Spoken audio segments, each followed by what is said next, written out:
ஹரே கிருஷ்ணா. எல்லா எல்லா பக்தர்களுக்கும் என்னுடைய வணக்கம். எல்லா பக்தர்களுக்கும் வரவேற்கிறோம். இன்றைய ஸ்ரீமத் பாகவதம் திருப்பாவை கிளாஸில் இன்னைக்கு நாம் திருப்பாவையுடைய 26வது பாசுரத்தில் இருக்கோம். ஸோ பரமேஸ்வர் பிரபு சொன்ன மாதிரி இதை வந்து கே 4 பாகமாக நம்ம பார்க்கலாம். முதல் 5 ஸ்லோகங்களில் ஆண்டாள் நாச்சியார் வந்து அஹ், இந்த விரதத்தை மேற்கொள்வதற்கு எப்படி நம்மை நாமே தயார்படுத்தி கொள்ள வேண்டும் என்பதை கூறுகிறார். பிறகு அடுத்த 10 பாசுரங்களில் அங்கே ஸ்ரீவல்லிபுத்தூர் நம்ம எல்லாருக்கும் தெரியும். ஆண்டாள் வந்து ஸ்ரீவல்லிபுத்தூர் ஒரு ங்கிறது வந்து ஆம், விரஜபூமியோடைய அஹ், ஒரு பிம்பம் மாதிரி அப்படின்னு சொல்லலாம். ஸோ அங்கே வந்து எல்லா தோழிகளையும் தூக்கத்திலிருந்து உறக்கத்திலிருந்து எழுப்பி தன்னுடைய தன் தன்னுடன் வருமாறு அழைக்கிறார். அதுக்கப்புறமா அடுத்த 10 ஸ்லோகங்களில் பகவானுடைய வீட்டிற்கு சென்று பகவானின் கோயில் காப்பான் கோயிலுக்கு சென்று பகவானின் கோயில் காப்பவனை நந்தா மகாராஜர் பலராம் அதுக்கப்புறம் பகவானை எழுப்புகிறார். அதுக்கப்புறமா கடைசி 5 ஸ்லோகங்களில் பகவானை வழிபடுவதற்காக என்னென்ன பொருட்கள் வேண்டும் என்று சொல்லி இதை விரதத்தை முடிக்கிறார். ஸோ இந்த 4 பாகங்களாக நாம் அதை பார்க்கலாம். இன்று நாம் பார்க்க இருப்பது இது திருப்பாவையுடைய 26வது பாசுரம். ஸோ ஒரே ஒரு நிமிஷம் கொடுங்க, நான் ஸ்க்ரீனை ஷேர் பண்ணுறேன். ஒரு நிமிஷம். எஸ்.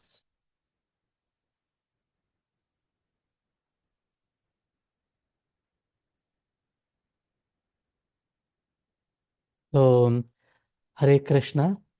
ஸோ எல்லாருக்கும் என்னுடைய ஸ்க்ரீன் தெரியுதா? ஜஸ்ட் தெரியுதுங்க பிரபு. கன்ஃபார்ம். தெரியுதுங்க பிரபு. ஹரே ஹரே கிருஷ்ணா. கிருஷ்ணா. ஸோ இன்று நாம் பார்க்கவிருக்கும் பாசுரம் 26வது பாசுரம். மாலே மணிவண்ணா மார்கழி நீராடுவான் மேலையார் செய்வனகள் வேண்டுவன கேட்டியேல் ஞாலத்தையெல்லாம் நடுங்க முரல்வன பாலன்ன வண்ணத்துன் பாஞ்சஜன்யமே போல்வன சங்கங்கள் பொய்ப்பாடுடையனவே சாலப் பெரும்பறையே பல்லாண்டிசைப்பாரே கோல விளக்கே கொடியே விதானமே ஆலிநிலையாய் அருளேலோர் எம்பாவாய். மாலே மணிவண்ணா. மாலே என்பது திருமாலே, பகவானை குறிக்கக்கூடியது. ஸோ இங்கே திருமாலே அப்படின்னு சொல்றதோடைய அர்த்தம் வந்து பக்தர்களிடம் மிகுந்த அன்பு கொண்டவரே. அதுதான் அந்த மாலையுடைய அர்த்தம். மணிவண்ணா. ஸோ மணிவண்ணாவுக்கு வந்து ஆச்சாரியர்கள் 2 விதமான அர்த்தத்தை சொல்கிறார்கள். ஒன்று வந்து மணி என்பது இந்த விரஜபூமியில் விருந்தாவனில் வந்து அங்கே இருந்த தோழர்கள் எல்லாரிடத்தையும் மணியாக விளங்குபவனே அப்படிங்கிறது ஒரு அர்த்தம். இன்னொரு அர்த்தம் என்னங்கிறது அவருடைய ஆஹ், பகவானுடைய திருமேனி நவரத்னத்துடைய வண்ணத்தில் இருப்பது. ஸோ இந்த ரெண்டு விதமான அர்த்தங்களை ஆச்சாரியர்கள் சொல்லுகிறார்கள். ஸோ திருமாலே பகவானே மணியின் நவரத்னத்துடைய வண்ணத்தை கொண்டவனே. மார்கழி நீராடுவான். நாங்கள் எல்லோரும் இந்த மார்கழி மாதத்தில் புனித நீராடி மேலையார் செய்வனகள் வேண்டுவன கேட்டியேல். மேலையார் செய்வனகள் அப்படின்னா வந்து ஆஹ், நம்மளுடைய முன்னோர்கள் செய்தவை. ஸோ இதில் வந்து ஆச்சாரியர்கள் என்ன சொல்கிறார்கள் அப்படின்னா வந்து நம்முடைய எல்லா விதமான நடவடிக்கைகளும் வந்து நம்முடைய ஆச்சாரியர்கள் என்ன சொல்கிறார்களோ அதை நாம் பின்பற்ற வேண்டும். இதில் வந்து ஸ்ரீமத் பாகவதம்ல வந்து ஒரு ரொம்ப அருமையான ஒரு ஸ்லோகம் இருக்கு. அதில் என்ன சொல்லுது அப்படின்னா வந்து அதில் என்ன அந்த ஸ்லோகத்தில் என்ன சொல்கிறதுன்னா, நம்மளுடைய விருப்பப்படி நம்ம பக்தின்னு சொல்றது நம்ம எதையாச்சும் செஞ்சா அது வந்து இந்த உலகத்துல வந்து இந்த உலகத்துல வந்து it will only create a nuisance அப்படின்னு சொல்லுது. ஸோ அந்த மாதிரி மேலையார் செய்வனகள் வேண்டுவன கேட்டியேல். நம்முடைய முன்னோர்கள் பக்தியில் மூத்தவர்கள் என்ன சொல்கிறார்களோ அதை நாங்கள் எல்லோரும் செய் அதை நாங்கள் எல்லோரும் செய்ய முற்படப் போகிறோம். அதை செய்வதற்கு வேண்டுவன என்னென்ன தேவையோ அதை கேட்டியேல், தயவு செய்து கேட்பாயாக. ஸோ இதுக்கு முன்னாடி இருக்கிற ஸ்லோகத்தில் 25வது ஸ்லோகத்திலும் இதை அஹ், இதை தொடர்கிறார்கள். அதை இதில் மேற்கொண்டு சொல்கிறார்கள். ஞாலத்தை எல்லாம் நடுங்க முரல்வன. ஞாலம் நம்ம எல்லாருக்கும் தெரியும். இந்த உலகம் நடுங்க முரல்வன. முரல்வன பயத்தால், நடுங்க முரல்வன இந்த உலகத்தை எல்லாம் பயத்தால் நடுங்கச் செய்யும் பாலன்ன வண்ணத்து உன் பாஞ்சஜன்யமே. பால் சோறு செய்தால் அதோடைய நிறம் எப்படி இருக்கும்? தூய்மையான வெண்மையாக இருக்கும். அந்த வெண்மையான நிறத்தில் உள்ள பாஞ்சஜன்ய சங்கு. ஸோ அதை கேட்கிறார்கள். ஸோ நம்ம எல்லாருக்கும் தெரியும் பாஞ்சஜன்யம் என்பது ஒரு அரக்கன். ஸோ அந்த அரக்கனை பகவான் வதம் செய்கிறார். எதற்காக வதம் செய்கிறார்? பகவான் கிருஷ்ணரும் பலராமரும் ஆஹ், தங்களுடைய குரு சாந்தீபனி முனி, ஆஹ், சாந்தீபனியுடைய முனி உடைய ஆசிரமத்தில் தங்கி சாந்தீபனி முனியிடம் கற்றுக்கொள்கிறார்கள். குருதட்சணையாக சாந்தீபனி முனி தன்னுடைய மகன் ஆஹ், தன்னுடைய மகனை மீட்டு தருமாறு கேட்கிறார். ஸோ அதை மீட்டு தரும்போது பாஞ்சஜனி என்ற அசுரனை வதம் செய்கிறார்கள். ஸோ அதனால் அந்த சங்குக்கு பேர் பாஞ்சஜன்யம். ஸோ அது இன்னும் சற்று நேரத்தில் அந்த ஸ்லோகத்திற்குள் நாம் செல்வோம். பாலன்ன வண்ணத்து உன் பாஞ்சஜன்யமே. ஸோ முதலாக அவர்கள் கேட்பது ஞாலத்தை எல்லாம் நடுங்க முரல்வன பாலன்ன வண்ணத்து உன் பாஞ்சஜன்யமே. ஸோ அது பாஞ்சஜன்ய சங்கை இசைத்தால் இந்த உலகத்தை எல்லாம், உலகம் முழுவதும் பயத்தில் நடுங்கும்.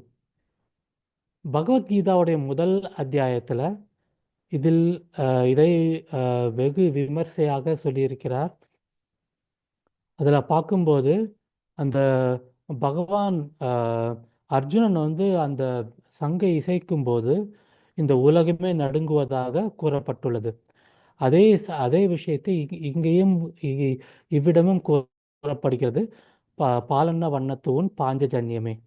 ஸோ முதலாக கேட்பது பாஞ்சஜன்யம் சங்கு. அடுத்தது போல் வன சங்கங்கள் போய்ப்பாடுடையனவே. ஸோ அதுபோல பிற சங்குகள் அதையும் கேட்கிறார்கள். அது என்ன அப்படின்னா, வலம்புரி சங்கு என்பது வலம்புரி சங்குகளை நாம் கேள்விப்பட்டுள்ளோம். ஸோ அது போன்ற வலம்புரி சங்குகளை கேட்கிறார்கள். சால பெரும்பறையே. பறை என்பது ஒரு விதமான இந்த நம்ம ட்ரம்ஸ் அப்படின்னு சொல்லுவோம் இல்லையா? ஸோ முரசு, தமிழில் வந்து முரசு அப்படின்னு சொல்லுவோம். ஸோ அதை கேட்கிறார்கள். ஸோ இது வந்து இதுக்கு முன்னாடி வர்ற ஸ்லோகத்திலையும் வந்து நாம் பார்த்துருக்கோம். ஸோ இன்னைக்கு ஸ்லோகத்திலையும் பார்க்குறோம். சால பெரும்பறையே பல்லாண்டு இசைப்பாரே. ஸோ இதில் பல்லாண்டு இசைப்பாரே என்பதற்கு ஆச்சாரியர்கள் இரு விதமான அர்த்தத்தை கூறுகிறார்கள். ஒன்று என்னன்னா, இந்த பல்லாண்டுங்கிறது திருப்பல்லாண்டை குறிக்கிறது. இப்போ ஆம், ஆ, பரமேஸ்வர் பிரபு சொன்ன மாதிரி திருப்பல்லாண்டை குறிக்கிறது. ரெண்டாவது, பல்லாண்டு இசைப்பாறை என்பது இந்த நகர சங்கீர்த்தனத்தில் நம்முடன் து- உன்னுடைய புகழை பாடக்கூடிய பக்தர்களின் சங்கத்தை கொடு பகவானே. ஸோ அதையும் குறிக்கிறது. பல்லாண்டு இசைப்பாரே, நகர சங்கீர்த்தனத்தில் கூட வரக்கூடிய பக்தர்களின் சங்கத்தையும் கொடு அப்படின்னு கேட்கிறார்கள். பல்லாண்டு இசைப்பாரே. அதுக்கப்புறமா கோல விளக்கே, கோலம், அதுக்கப்புறமா விளக்கு, கொடியே. கொடியேன்னா நமக்கு எல்லாருக்கும் தெரியும், பகவானை கொடுக்கக்கூடிய கொடி. அதுக்கப்புறமா விதானமே. விதானமேங்கிறது இந்த இதில் அந்த கம்பம், அதுக்கப்புறமா இந்த ஃபெஸ்டூன் அப்படின்னு சொல்லுவோம். ஸோ அதை அதை அதை அதை கொடு. ஆலி நிலையாய். ஸோ இந்த மார்க்கண்டேயன் உடைய அந்த லீலை இது பண்ணும்போது, நம்ம எல்லாருக்கும் மார்க்கண்டேயனுடைய லீலை புரியும் போது, பகவான் ஒரு ஆலமரத்தின் ஒரு இலையில் பகவான் தோன்றினார். அந்த சின்ன இலையில் பகவான் தோன்றினார். அது ரொம்ப அற்புதமான லீலை. ஸோ அந்த லீலை குறிக்கிற ஆலி நிலையாய். அருளேலோர் எம்பாவாய்.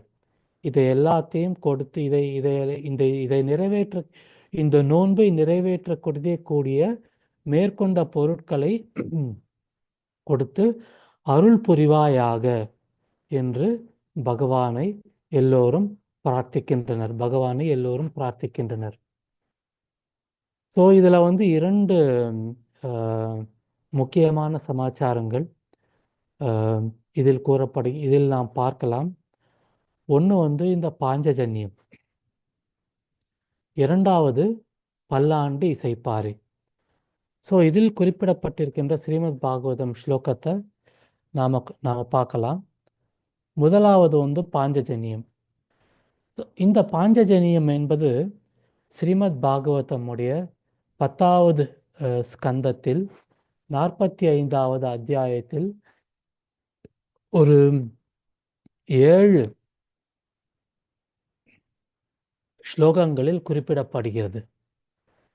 38லேருந்து 44 வரைக்கும் குறிப்பிடப்படுகிறது. ஸோ இந்த 38வது ஸ்லோகங்களில் பகவான் இதில் என்ன குறிப்பிடப்படுகிறது அப்படின்னா பகவான் கிருஷ்ணரும் பலராமரும் என்ன செய்கிறார்கள், அவருடைய ரதத்தில் இருந்து கொண்டு பிரபாச கஷேத்திரத்தில் செல்கிறார்கள். ஸோ அங்கு செல்லும்போது அந்த பிரபாச கஷேத்திரத்தின் கரையில் இருந்து கொண்டு அமர்கிறார்கள். அமர்ந்து சமுத்திர பகவான் கிருஷ்ணரும் பலராமரும் சமுத்திரத்தின் கரையில் அமர்ந்தவுடன் உடனேயே அந்த சமுத்திர பகவான் கிருஷ்ணர் பலராமனை தெரிந்து கொள்கிறார். தெரிந்து கொண்டு அவரிடம் செல்கிறார். நான் உங்களுக்கு என்ன செய்யலாம் என்பதை கேட்கிறார். இது ஸ்ரீமத் பாகவதம் 10வது ஸ்கந்தம் 45வது அத்தியாயம் 38வது ஸ்லோகத்தில் வருகிறது. அடுத்ததாக 39வது ஸ்லோகத்தில் பகவான் சமுத்திர பகவானிடம் கேட்கிறார், எங்களுடைய குருவான சாந்தீபினி முனியின் புதல்வன் உங்களிடத்தில் இருக்கிறார். அதை உடனடியாக தந்து விடுங்கள். உங்களுடைய அலைகளால் அதை நீங்கள் உட்கொண்டீர்கள். சாந்தீபனி முனியின் புதல்வனை நீங்கள் உட்கொண்டு விட்டீர்கள். அதை திருப்பி தருமாறு பகவான் சமுத்திர பகவானை கேட்கிறார். இது 39வது ஸ்லோகம். அடுத்த ஸ்லோகத்தில் 40வது ஸ்லோகத்தில் சமுத்திர பகவான் கூறுகிறார், சாந்தீபனி முனியின் புதல்வனை கொண்டு சென்றது நான் அல்ல, தீத்தியோடைய ஒரு அசுர வம்சத்தில் வந்த பாஞ்சஜன்யன் என்கிற அசுரன் ஒரு சங்கின் ரூபத்தில் நீரில் பிரவேசிக்கிறான். அந்த அசுரனின் பெயர் பாஞ்சஜன்யம். அந்த அசுரன் தீத்தியின் வம்சத்தில் வந்தவன். அவனே உங்களுடைய குருவான சாந்தீபனி முனியின் புதல்வனை அபகரித்து சென்றது நான் அல்ல என்று சமுத்திர பகவான் பகவான் கிருஷ்ணருக்கு கூறுகிறார். அடுத்த ஸ்லோகம் 41வது ஸ்லோகம். இதில் பகவான் மேற்கொண்டு கூறுகிறார், அந்த அசுரன் அந்த புதல்வனை எடுத்து சென்று விட்டான். இதை கேட்டவுடன் பகவான் என்ன செய்கிறார்? சமுத்திரத்தில் நுழைகிறார். சமுத்திரத்தில் நுழைந்து அந்த அந்த சங்கு ரூபத்தில் உள்ள அந்த அசுரனை, பாஞ்சஜன்யனை கண்டுபிடிக்கிறார். கண்டுபிடித்து பாஞ்சஜன்யனை வதம் செய்கிறார். ஆனால் அந்த பாஞ்சஜன்யத்தின் வயிற்றில் சாந்திபனி முனியுடைய புதல்வன் கிடைக்கப் பெறவில்லை. பகவானால் அந்த சாந்திபனி முனியின் புதல்வனை கண்டுபிடிக்கவில்லை. பிறகு அடுத்த 3 ஸ்லோகங்களில் என்ன சொல்லப்படுகிறது என்றால், லார்ட் ஜனார்தனா, பகவானின் இன்னொரு பேர் நம்ம எல்லாருக்கும் தெரியும், ஜனார்தனன். ஸோ அந்த அசுரனின் உடலை சுற்றி அந்த சங்கானது வளர்ந்து இருக்கின்றது. ஸோ அதை பகவான் எடுத்துக்கொண்டு ரதத்திற்கு வந்து, சம்யமணி என்பது யமதர்மராஜரின் தலைநகரம். யமதர்மராஜர் நம்ம எல்லாருக்கும் தெரியும், மிருத்தியோடைய பகவான் என கூறப்படுபவர். ஸோ அந்த யமதர்மராஜர் ஆட்சி புரியும் தலைநகரமான சம்யமணிக்கு செல்கிறார் பகவான். எதை எடுத்து செல்கிறார்? அந்த பாஞ்சஜன்ய சங்கை எடுத்து செல்கிறார். அங்கு எடுத்து சென்று அந்த சங்கை ஊதுகிறார். அங்க ஊதினவுடன் யமதர்மராஜர் அதை கேட்டவுடன் பகவான் கிருஷ்ணர், பலராமர் இருவரையும் பிரார்த்திக்கிறார். பிரார்த்தித்து பகவானிடம் கூறுகிறார், பகவான் விஷ்ணுவே, நான் உங்களுக்கு என்ன செய்ய முடியும்? அண்ட் இருவரையும் கூறுகிறார், ஒரு சாதாரண மனிதர்கள் போல என்னிடம் வந்துள்ளீர்களே, நான் உங்களுக்கு என்ன செய்ய முடியும்? ஸோ இதை நம்ம என்ன பார்க்குறோம் அப்படின்னா, ரொம்ப அருமையான விதமாக இந்த பாஞ்சஜன்யத்தை மீட்டு சாந்திபனி முனியின் குருதட்சணமாக அவரின் புதல்வரை கொடுப்பதற்காக பாஞ்சஜன்யத்தை வதம் செய்கிறார். இதுவே இந்த ஸ்லோகத்தில் பாலன்ன வண்ணத்து உன் பாஞ்சஜன்யமே. ஸோ முதலாவது கோரிக்கையாக ஆண்டாள் நாச்சியார் பகவானிடம் இந்த திருநோன்பு இந்த நோன்பை நிறைவேற்றுவதற்காக அந்த பால் சோறு போன்ற உள்ள அந்த நிறத்தில் உள்ள பாஞ்சஜன்ய சங்கை கொடுக்குமாறு கேட்டுக்கொள்கிறார். இது முதலாவது கோரிக்கை. இரண்டாவது கோரிக்கை என்ன என்பது பல்லாண்டு இசைப்பாரே. ஸோ பல்லாண்டு இசைப்பாரே என்பது திருப்பல்லாண்டு. நம்ம இதுக்கு முன்னாடி பார்த்த மாதிரி 2 விதமான அர்த்தங்களை ஆச்சாரியர்கள் கூறுகிறார்கள். ஒன்றாவது நம்ம பெரியாழ்வார் பாடி அருளிய திருப்பல்லாண்டு. பெரியாழ்வார் என்பது நம்ம எல்லாருக்கும் தெரியும், ஆண்டாள் நாச்சியாருடைய தந்தையார். இந்த 12 ஆழ்வார்கள் மூத்த ஆழ்வாராக கருதப்படுபவர். ஸோ அவர் பாடி அருளிய திருப்பல்லாண்டு. ஸோ அந்த பல்லாண்டில் நம்ம எல்லாரும் பல முறை கேட்டிருக்கிறோம், பல்லாண்டு பல்லாண்டு பல்லாயிரத்தாண்டு பல கோடி நூறாண்டு என்று பகவானை அவர் வாழ்த்துகிறார். ஸோ நம்ம எல்லாரும் யோசனை செய்யலாம், பகவானை வாழ்த்துவதற்கு நாம் யார் அப்படின்னு. ஸோ இதில் என்ன அப்படின்னா, பகவானை வாழ்த்துவது என்பது ஒரு மிகுந்த அன்பு கொண்டு, பல்லாண்டு பல்லாண்டு பல்லாயிரத்தாண்டு மிகுந்த அன்பு கொண்டு பகவானை பிரார்த்தித்து பகவானை வாழ்த்துகிறார்கள். ஸோ இது ரொம்ப ஒரு அருமையான ஒரு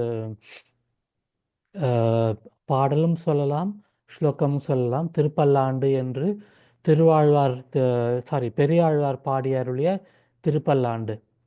ரெண்டாவது அர்த்தமாக நம்முடைய மூத்த ஆச்சாரியர்கள் கூறுவது பக்தர்களின் சங்கம். ஸோ இந்த கலியுகத்தில் பக்தர்களின் சங்கம் என்பது ரொம்ப ரொம்ப முக்கியமானது. ஸோ பல்லாண்டு இசைப்பாரே. ஸோ எல்லா பக்தர்களுக்கும் நிறைய பக்தர்களின் சங்கத்துடன் உன்னை நான் பிரார்த்திக்க வேண்டுகிறோம், உங்களை நாம் பாடி அருள வேண்டுகிறோம்.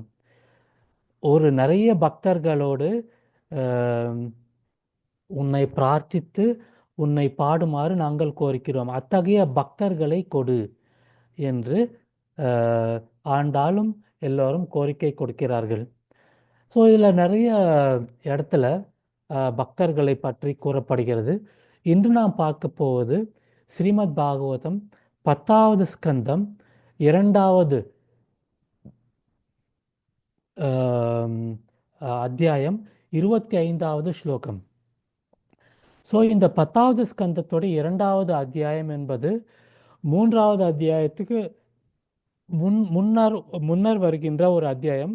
10வது ஸ்கந்தத்துடைய 3வது அத்தியாயத்தில் பகவான் தோன்றி அருளுகிறார். அது ரொம்ப விமர்சையாக ஒரு முழு அத்தியாயத்தில் கூறப்படுகிறது. அதற்கு முன்னதாக வருகின்ற இந்த 2வது அத்தியாயத்தில் அந்த பகவான் தோன்றி அருள்வதற்கு முன்பு எவ்வாறு இயற்கை தன்னைத்தானே தயார்படுத்தி கொள்கிறது, அதற்கு உண்டான ஒரு சிக்னல்ஸ் அப்படின்னு சொல்லுவாங்க இல்லையா.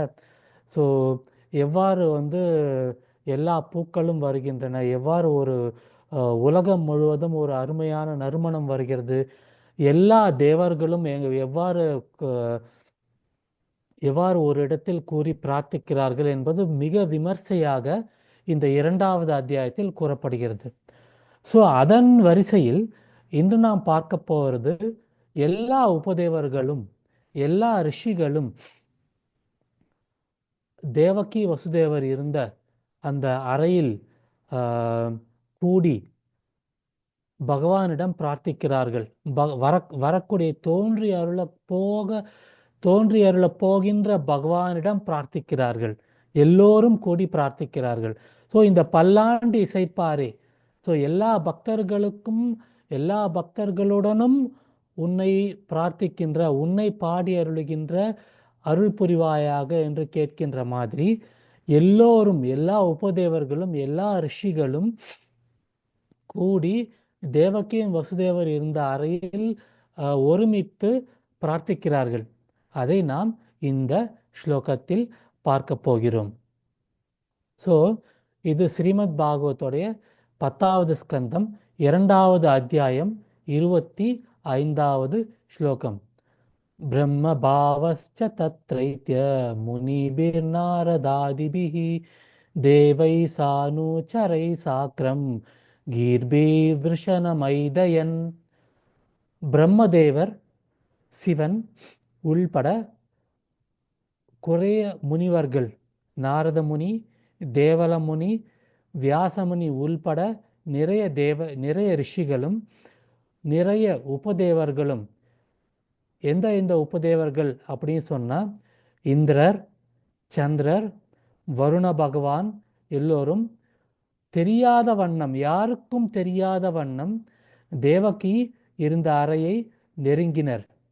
அங்கு நெருங்கி எல்லோரும் கூடி அவருடைய பிரார்த்தனைகளையும் அவருடைய நமஸ்காரங்களையும் பகவான் கிருஷ்ணரை திருப்திப்படுத்துமாறு செய்தனர். அந்த பகவான் கிருஷ்ணர் எல்லோருக்கும் தன்னுடைய ஆசீர்வாதங்களை வழங்கக்கூடியவர். ஸோ நம்ம இங்கே பார்க்குறது என்ன அப்படின்னா, எல்லோரும் கூடி பகவானை பிரார்த்திக்கின்றனர். ஸோ இந்த பகவானின் பக்தியில் நம்மை நாமே மேற்கொண்டு செல்வதற்கு பகவானின் பக்தர்களுடைய சங்கம் என்பது ரொம்ப ரொம்ப முக்கியமானது. ஸோ நான் நிறைய படிச்சிருக்கேன், எனக்கு எல்லாம் தெரியும். இது என்ன பிரபு பெரிய விஷயம்? பகவத்கீதையை படிக்கணும், பகவானை படிக்கணும், பகவானின் திருநாமத்தை ஜபிக்க வேண்டும். அதை நான் வீட்டில் இருந்து நானே செய்யலாமே அப்படின்னு நாம் நினச்சா அது வந்து மிகுந்த தவறு. பகவானின் பக்தர்களின் சங்கம் என்பது ரொம்ப ரொம்ப முக்கியம். ஸோ இந்த பக்தியில் நாம் முன்னேறுவதற்கு நாரத பஞ்சராத்திரிக விதியில் பஞ்சாங்க விதி என்று கூறப்படுகிறது. ஸோ நம்ம வந்து எவ்வாறு நாம் பகவானை அடைவது, எவ்வாறு நாம் பகவானின் திருவடிகளை அடைவது, எவ்வாறு நான் பகவானின் பிரேமையை நாம் அடைவது, இந்த ஜென்ம மிருத்யு பிறப்பு இறப்பு என்ற சக்கரத்தில் இருந்து நாம் எவ்வாறு நம்மை நாமே விடுவித்துக் கொள்வது என்று நாம் பார்க்கும் பொழுது நாரத முனியின் பஞ்சராத்திரிக விதியில் பஞ்ச அங்க விதி என்று கூறப்படுகிறது. அந்த பஞ்ச என்றால் 5, அங்கம் என்றால் அங்கங்கள். ஸோ 5 அங்கங்கள் கூறப்படுகிறது. முதலாவது அங்கம் என்னன்னா பகவானின் திருநாமத்தை ஜபித்தல். ஹரே கிருஷ்ணா கிருஷ்ண கிருஷ்ணா ஹரே ஹரே, ஹரே ராமா ராம ராமா ஹரே ஹரே. ஸோ இந்த 5 இந்த பகவானின் திருநாமத்தை ஒரு 108 முறை ஜபித்தால் ஒரு மாலை என்று கூறப்படுகிறது. இதை 16 மாலைகள் ஒரு தினம் ஜபிக்க வேண்டும். குறைந்தபட்சமாக 16 மாலைகள். ஸோ இது தோராயமாக நமக்கு 1.5 மணிலேருந்து 2 மணிக்கூர் எடுக்கும். ஸோ பிரம்ம முகூர்த்தத்தில் வீழ்த்து கொண்டு புனித நீராடி இதை நாம் செய்ய வேண்டும். ஒன்றாவது.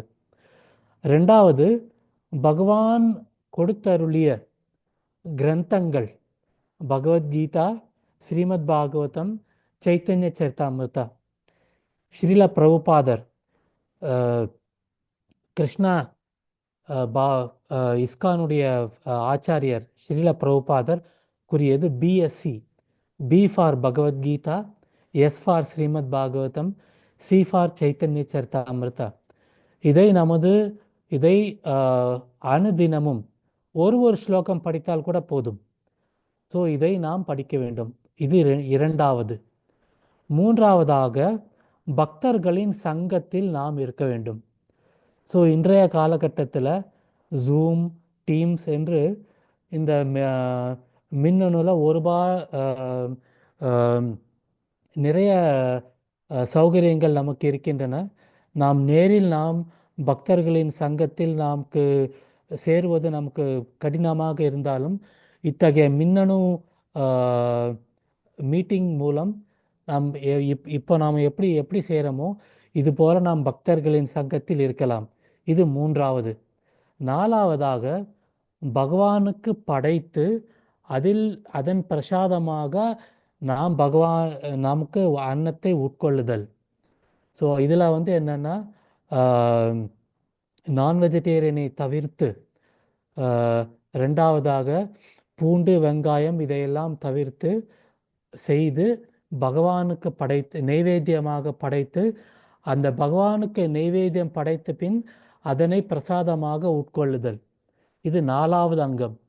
5வது அங்கம் என்னன்னா பகவானுடைய திருத்தலங்களில் சென்று பகவானை வழிபடுதல், பகவானையும் பகவானின் பக்தர்களையும் சேவித்தல். ஸோ இந்த கலியுகத்தில் எப்போ பார்த்தாலும் நம்ம எல்லாம் துபாய் அதே மாதிரி பல இடங்களில் இருக்கிறோம். ஸோ பகவானின் திருத்தலங்களில் ரொம்ப அடிக்கடி சென்று வழிபடுவது, அதுக்கு சேவை செய்வதுங்கிறது சற்று கடினமானது. அதனால் நம்முடைய வீட்டில் ஒரு சிறு கோயில் போல செய்து அதில் அந்த பகவானின் பரம்பரையை வைத்து நாம் அனுதினமும் வழிபடலாம். அந்த வழிபடுவது என்னன்னா 2 விதமான சமாச்சாரம். ஒன்று, அதை வழிபடும்போது காலையில் எழுந்து நம்ம 2 முறை காலையும் சாயங்காலம் 2 முறை ஸ்நானம் செய்து கொண்டு நம்மை நாமே தூய்மை செய்து கொண்டு பகவானின் இதில் செய்யும்போது நமக்கு நாமே டிசிப்ளின் அந்த டிசிப்ளின் என்பது பண்பாடு என்பது வருகிறது. ரெண்டாவது, மனதும் தூய்மையாகிறது. பகவானை சேவை செய்யும்போது, பகவானின் பக்தர்களை சேவை செய்யும்போது இந்த மனதும் தூய்மை அடைகிறது. ஸோ இந்த 5 அங்கங்கள், பஞ்ச அங்க விதி, பகவானின் திருநாமத்தை ஜபித்தல், பகவான் கொடுத்தருளிய கிரந்தங்களான பகவத்கீதா, ஸ்ரீமத் பாகவதம், சைத்தன்ய சரிதாமிருத்தத்தை அனுதினமும் பகவானின் பக்தர்களின் சங்கத்தில் வாசித்தல், மூன்றாவதாக பகவானின் பக்தர்களின் சங்கத்தில் இருத்தல், நான்காவதாக பகவானுக்கு படைத்தருளிய நெய்வேத்தியத்தை உட்கொள்ளுதல், ஐந்தாவதாக பகவானின் திருத்தலங்களில் சென்று பகவானை வழிபடுதல், பகவானின் பக்தர்களுக்கு சேவை செய்தல், இல்லாட்டி முடிந்தவரையில் நம்முடைய வீட்டிலே ஒரு சிறு கோயில் மாதிரி வைத்துக்கொண்டு பகவானை சேவித்தல். இந்த 5 பஞ்ச அங்கங்களை நம்ம சொல்றதுங்கிறது ரொம்ப சுலபம். அதை நாம் எவ்வாறு செய்ய முடியும்? அந்த செய்வதற்கு உண்டான ஒரு பிராக்டிக்கல் இன்ஸ்டிடியூஷன் அதுதான் இஸ்கான். நம்ம இந்த ஹரே கிருஷ்ணா இயக்கத்தில் பார்த்தீங்கன்னா இந்த 5 அங்கங்களை நாம் அனுதினமும் ஒரு நடைமுறையில் செய்யக்கூடிய ஒரு வசதிகளை அளிக்கின்ற ஒரு இயக்கம் தான் இந்த ஹரே கிருஷ்ணா இயக்கம். ஸோ இந்த பல்லாண்டு இசைப்பாரே இல்லை இந்த பக்தர்களின் சங்கம், பக்தர்களின் சங்கமான ஒரு மிக முக்கியமான ஒரு சமாச்சாரத்தை அனுதினமும் நமக்கு கொடுக்கக்கூடிய ஒரு இயக்கம் தான் இந்த ஹரே கிருஷ்ணா இயக்கம். ஸோ இன்று எல்லோரும் இந்த காலை வேளையில், அதிகாலை வேளையில் பகவானின் ஆண்டாள் பாடியருளிய திருப்பாவை கேட்டு பகவான் உடைய ஒரு கிரந்தமான ஸ்ரீமத் பாகவதத்தை கேட்பதற்கு எல்லோரும் சேர்ந்து இந்த திருப்பாவையில் சேர்ந்து கொண்டதற்கு எல்லோருக்கும் நன்றி கூறுகிறேன். ஸோ நிறைய பக்தர்கள் இந்த சங்கத்தில் இருக்கிறார்கள். வேற ஏதாச்சும் பாயிண்ட், ஏதாச்சும் நான் விட்டு போன பாயிண்ட் ஏதாச்சும் ஆட் பண்ணணும் அப்படின்னு நினச்சிங்கன்னா தயவுசெய்து ஆட் பண்ணுங்க.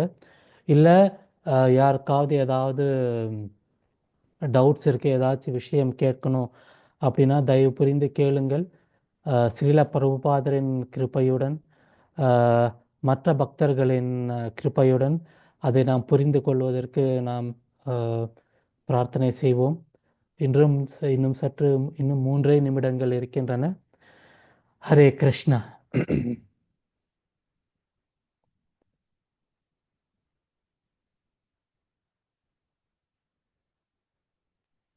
ஹரே கிருஷ்ணா பிரபுஜி, மிக அருமையா இருந்தது பிரபு. மிக நன்றி பிரபு.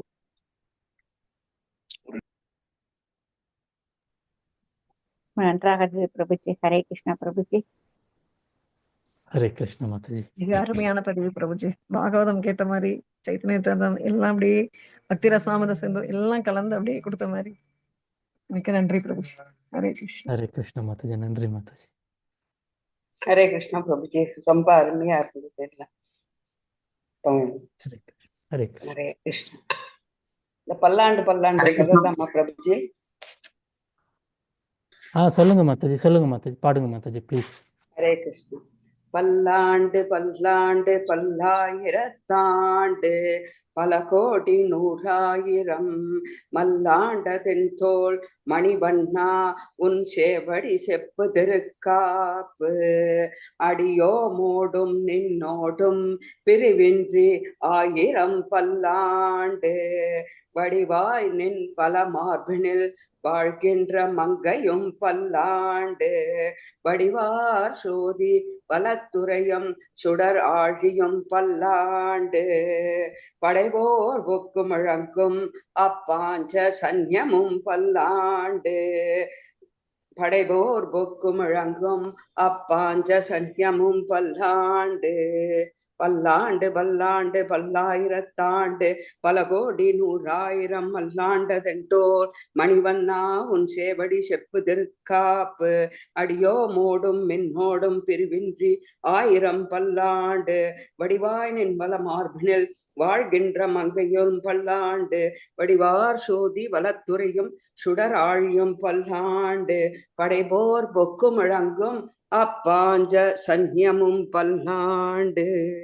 ஆழ்வார் திருவிகளே சரணம். ஹரே கிருஷ்ணா. ஹரே கிருஷ்ணா மாதாஜி, ரொம்ப அருமை மாதாஜி. ஸ்ரீவல்லிபுத்தூருக்கே போயிட்டு வந்த மாதிரி இருக்கு மாதாஜி. ஹரே கிருஷ்ணா. ஹரே கிருஷ்ணா. ஹரே கிருஷ்ணா. हरे कृष्णा प्रभु पांचजन्य प्रभु இத பத்தி நல்ல கதை சொன்னீங்க பிரபு, இந்த பாஞ்சஜன்ய சங்க பத்தி. ஆமா ப்ரோ, ரொம்ப அற்புதமா இருந்துச்சு அந்த கதை. ஹரே கிருஷ்ணா. ஹரே கிருஷ்ணா. எல்லா பக்தர்களுக்கும் மீண்டும் நன்றி. ஹரே கிருஷ்ணா. ஹரே கிருஷ்ணா பிரபு, மிக்க நன்றி பிரபு, மிகவும் அருமை. ஹரே ஹரே கிருஷ்ணா. ஹரே கிருஷ்ணா.